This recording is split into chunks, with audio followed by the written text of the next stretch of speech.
25 verses for 25 days.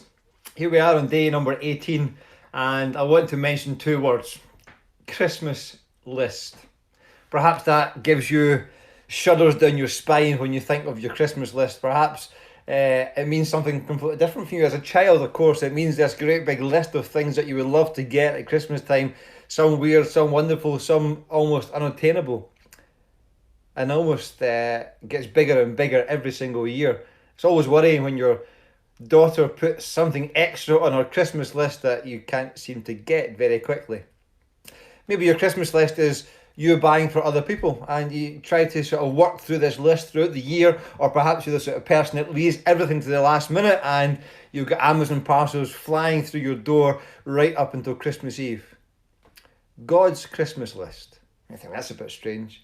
Well, actually, God's Christmas list includes everybody. The Bible verse is perhaps the best known Bible verse in the whole world.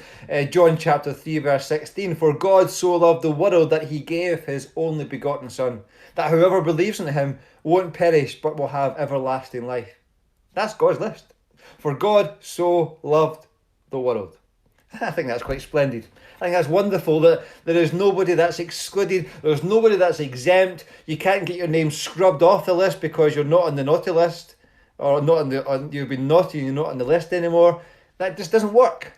Every one of us are naughty because of sin. Everybody should be off the list because of our sin, and yet God still loves us. And that's why God gave his Son. And that's why we are doing these 25 verses for 25 days, to remind you that you can get right with God.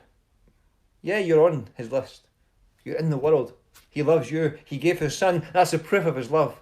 And this year, you can be the recipient of the greatest gift ever, just by trusting Jesus Christ as your Saviour. Whatever you are on your list, however you're ticked off so far on your list, just stop and think about yourself. That you're loved by God. Oh, you're on his list. He gave his Son so that you and I don't have to perish, but so we can have everlasting life. Thank you, stay safe, and God bless.